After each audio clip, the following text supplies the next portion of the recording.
பூக்களை செடி கொடியன் பொருள் என்று நினைத்திருந்த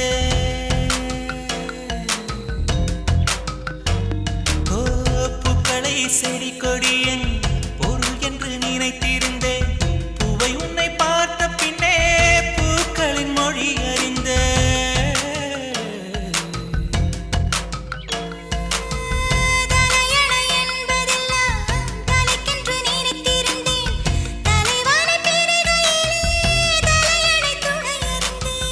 தீபந்தம் போன்றவன் நான் தீபம் என்று ஆகிவிட்டேன்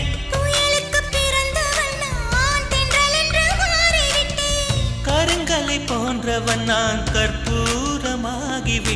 சந்திரனை